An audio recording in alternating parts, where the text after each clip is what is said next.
প্রায় সমসাময়িক ঢাকা বিশ্ববিদ্যালয়তে, ওনারা দুজনেই যদিও আমার থেকে একটু বড়, কিন্তু ভাই 40,000-এর মতো ভোটার।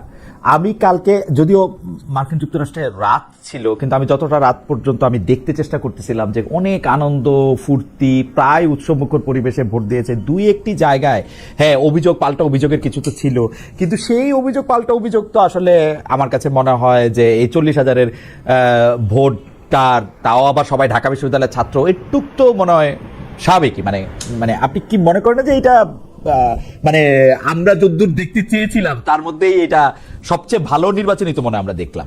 মানে এনি ভাই যদি একটু মন্তব্য করতেন। জি, দেখুন, আমরা তো ঢাকা ইউনিভার্সিটিতে যাওয়ার কোনো সুযোগ হয় নাই গত কয়েকদিন যাবত, এবং নিয়ম অনুযায়ী সেখানে আমরা যাইতে পারি নাই। আমরা যেমন 90 ইলেকশন করেছি, 89 ইলেকশন করেছি, তখন তো আমরা ঢাকা বিশ্ববিদ্যালয় ক্যাম্পাসে ইন্টেলিজেন্স ছিলাম, এবং বাইরে থেকে অনেক রাজনৈতিক সংগঠন বা রাজনৈতিক দলের নেতৃবৃন্দ সেখানে গিয়েছেন, ক্যাম্পেইন করেছেন। এবার সেই সুযোগটা ছিল না, এক হিসাবে ভালো।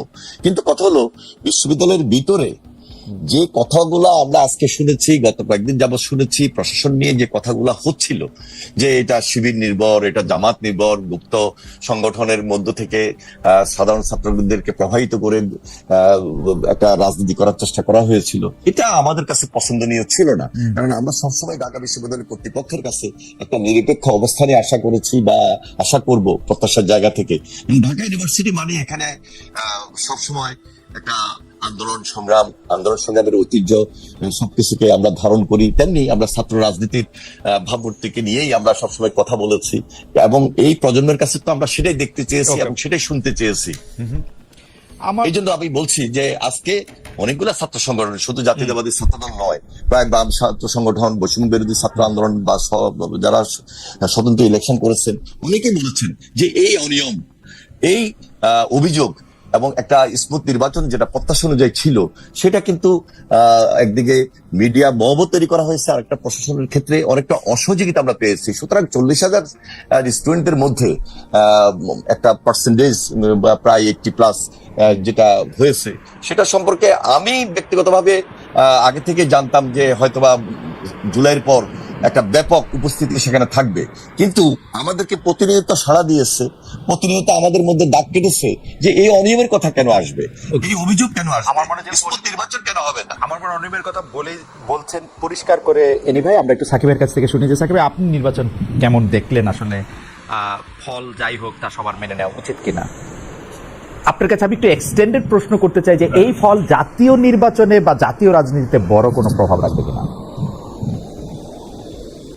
ধন্যবাদ খালেদ মহিউদ্দিন আমাকে আমন্ত্রণ জানানোর জন্য। আনি ভাই আছেন, শহীদুদ্দিন চৌধুরী আনি, সবাইকে সালাম এবং শুভেচ্ছা, আসসালামু আলাইকুম। ডাকসু নির্বাচন তো অনেক প্রত্যাশিত ছিল, যেমনটা প্রত্যেকটা প্রতিষ্ঠানেই নির্বাচন হোক সেটা আমরা চাই, এবং বিশেষভাবে এই 24-এর গণঅভ্যুত্থানের পরে এত আত্মত্যাগ, আমাদের তরুণ তাজা প্রাণ এইভাবে যে বাংলাদেশের স্বপ্ন নিয়ে তারা আসলে একটা পরিবর্তনের জন্য ঝাঁপিয়ে পড়েছিল, জীবন উৎসর্গ করেছেন, তাদের প্রত্যাশা অনুযায়ী বাংলাদেশে একটা গণতান্ত্রিক ব্যবস্থা কায়েম হবে, শিক্ষাঙ্গনগুলোর পরিবেশ গণতান্ত্রিক হবে, সেখানে ছাত্র সংসদ নির্বাচন একাডেমিক কারিকুলামের অংশ হয়ে উঠবে এবং পুরো একাডেমিক ক্যালেন্ডারের অংশ হয়ে উঠবে। সেই জায়গাটা তৈরি হোক, সেটা তো সকলেরই প্রত্যাশিত। ঢাকা বিশ্ববিদ্যালয়ে এই ডাকসু ইলেকশন সেদিক থেকে ব্যাপক উৎসাহ তৈরি করেছে। এরপরেই জাকসু হবে, এরপরে অন্যান্য বিশ্ববিদ্যালয় আছে, চট্টগ্রাম সহ আরো বিশ্ববিদ্যালয়গুলোতে নির্বাচন আছে। তো প্রত্যাশাটা ওই জায়গায় যে একটা সুষ্ঠু নির্বাচন হবে, প্রতিযোগিতা হবে। পুরনো রাজনৈতিক বন্দোবস্ত যেমন ছিল, মানে দখল, মারামারি কিংবা নানা ধরনের কারচুপি, ত্রাস, ভয়, এই জায়গাগুলো থাকবে না। কিন্তু নির্বাচন নিয়ে এখন পর্যন্ত ডাকসুতে যে আমরা খবর পেয়েছি, তাতে মোটা দাগে মানে শিক্ষার্থীদের অংশগ্রহণ ছিল 75% থেকে 80%, কিংবা গড়ে হয়তো 75% ভোট দিয়েছেন, সেটা মোটামুটিভাবে একটা ভালো সংখ্যা।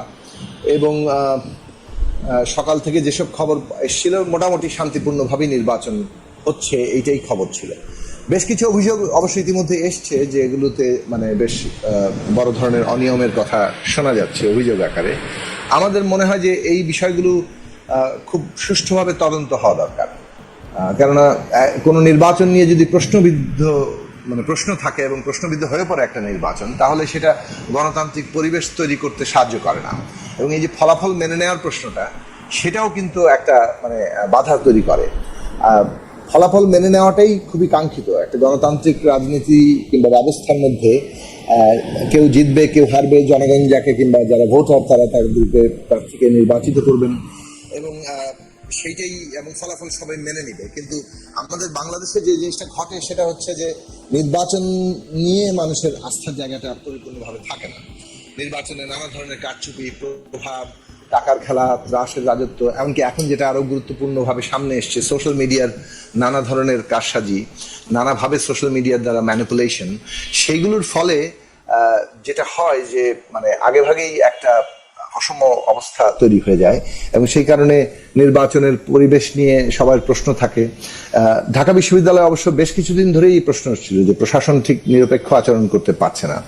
সেই জায়গা থেকে আজকে নির্বাচন নিয়ে যখন আবারও প্রশ্ন উঠছে যে প্রশাসন ঠিক যথাযথ নিরপেক্ষ ভূমিকা রাখতে পারছে কিনা, তখন সেইটা দুঃখজনক। সাধারণভাবে আমরা মনে করি যে প্রশাসন এমনভাবে তদন্ত করবেন যাতে করে তারা তাদের নিরপেক্ষতার জায়গাটাকে স্পষ্ট করতে পারবেন এবং সবার মধ্যে আস্থা তৈরি করতে পারবেন।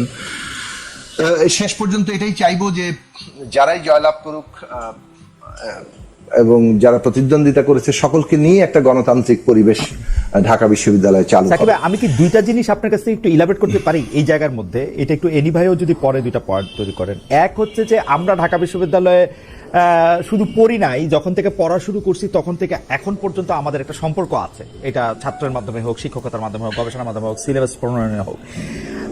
আমরা কিন্তু যদি মানে নিরপেক্ষভাবে বলি যে বিএনপির যত জনপ্রিয়তা বা বিএনপির ছাত্র দলের যত জনপ্রিয়তা ছিল, এটা তো বলার অপেক্ষাই রাখে না। যদি এখানে মুজিববাদী ছাত্রলীগ বা ছাত্রলীগ যদি না থাকে, সেখানে বিএনপির সাথে কারো প্রতিদ্বন্দ্বিতাই হইতে পারার কথা না ঢাকা ইউনিভার্সিটিতে। কিন্তু এই যে প্রতিদ্বন্দ্বিতাটা হইল, এমনকি বিএনপি এটাতে হেরেও যেতে পারে, এটার একটা বড় কারণ কি সাধারণ ছাত্ররাই তো মনে করতেছে যে বিএনপি আসলেও ঠিক ছাত্রলীগের কায়দায় ছাত্রদল আসলে একইভাবে যে হল প্রশ্ন চালাবে সেইটা বা হলে সিট করবে, এটা তাদেরকে এক ধরনের আতঙ্কগ্রস্ত করতেছে।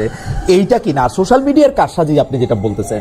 সোশ্যাল মিডিয়া তো আপনি আসলে সোশ্যাল মিডিয়া তো ভোট দিয়ে দিতে পারে না, তারা বলতেছে, প্রচার করতেছে, প্রপাগান্ডা করতেছে এবং বেশি সংখ্যক লোক তাদের বিশ্বাস করতেছে। এটাকে তার কারসাজি কি আর বলা যাবে সাকিব ভাই?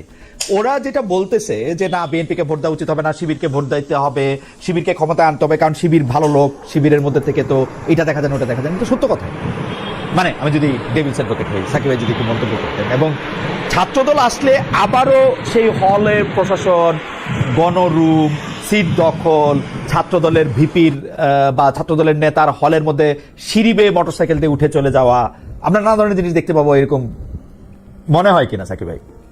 না, কয়েকটি ঘটনা আছে। একটা হচ্ছে যে যেমন ধরেন বিগত আওয়ামী লীগ তাদের ফ্যাসিবাদী শাসনের মধ্যে দিয়ে যেভাবে শাসনটা চালিয়েছে, সরাসরি বলি জামাত ইসলামী, ইসলামী ছাত্র শিবির, তাদেরকে তারা মানে একটা শত্রু হিসেবে চিহ্নিত করেছে এবং তাদেরকে দমন পীড়নের মাধ্যমে কিংবা তাদেরকে দমন পীড়ন করার মধ্য দিয়ে নিজেদের শাসনটাকে জায়েজ করতে চেয়েছে এবং সেই শাসনটা খুবই অন্যায় শাসন ছিল, একটা ফ্যাসিস্ট শাসনে পরিণত তারা করেছে।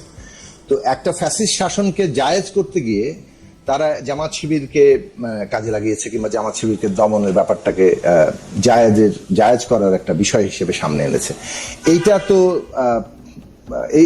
এই বাস্তবতাই একটা ভিন্ন জায়গা তৈরি করে। আপনি যখন কাউকে ব্যাপকভাবে দমন পীড়ন করেন, আসলে তাকে দমন পীড়নের মধ্যে দিয়ে শেষ করা যায় না। রাজনৈতিকভাবে মোকাবেলার বদলে যদি দমন পীড়ন আপনার প্রধান হাতিয়ার হয় এবং তাও সেটা আবার একটা অন্যায় শাসনকে জায়েজ করার জন্য, তখন তার রাজনৈতিক যে সুবিধাটা সেটা কিন্তু তার পক্ষে যায়। ফলে জামাত ইসলামী কিংবা ইসলামী ছাত্র শিবির ফ্যাসিবাদ বিরোধী লড়াইয়ে এই যে তাদের উপরে যে দমন পীড়ন, সেটার একটা রাজনৈতিক যাকে বলে যে সমর্থন সুবিধা জনগণের দিক থেকে পেয়েছে, সেটা একটা বিষয় আছে। প্লাস ধরুন তারা যেভাবে কাজ করতে পেরেছে, মানে নানাভাবে তারা কাজের কৌশল বদলে ফেলেছে, কিছুটা গোপনে অপ্রকাশ্যে তারা কাজ করেছে, বিভিন্ন সংগঠনের মধ্যে প্রবেশ করে তারা কাজ করেছে।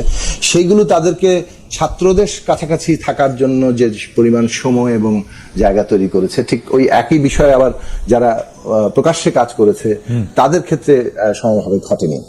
এটা একটা বিষয়। সোশ্যাল মিডিয়ার ম্যানিপুলেশন এই জায়গা থেকে, যে সোশ্যাল মিডিয়া ধরুন তো খুব একদিক থেকে এটা সমাজেরই প্রতিচ্ছবি, কিন্তু আরেক দিক থেকে এটার একটা কৃত্রিম বাস্তবতা তৈরি করা যায়।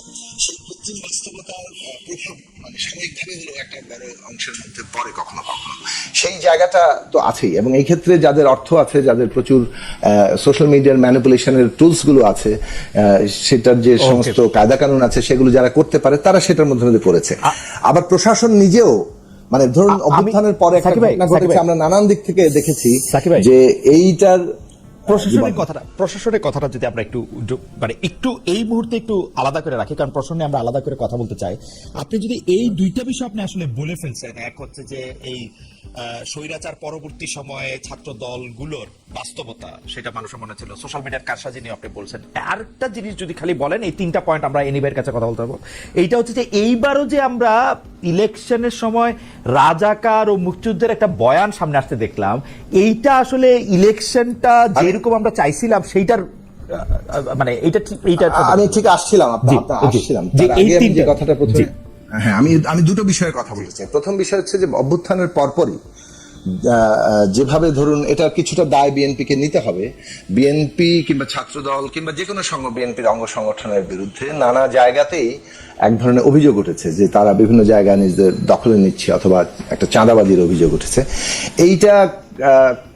এটাকে কাজে লাগিয়ে ধরুন, অথবা এটার উপরে ভর করে যেভাবে আপনার একটা প্রচারণা তৈরি হয়েছে, যে সেটা ক্রিয়াশীল ছাত্র সংগঠনগুলোর দিক থেকেও আছে, অভ্যুত্থানে অংশগ্রহণকারী যারা বৈষম্য বিরোধী ছাত্র সংগঠন করেছে, তারা আবার যখন দল করেছে এনসিপি কিংবা গণতান্ত্রিক ছাত্র সংগঠন বাকশাস, তারার দিক থেকেও ঘটেছে, ইসলামী ছাত্র শিবিরের দিক থেকেও ঘটেছে, যে একটা ছাত্রদল সম্পর্কে তো নেতিবাচক একটা বড় জায়গা তৈরি করা, যে তারা আসলে ওই ছাত্রলীগের মতোই হলের জায়গাটা করবে।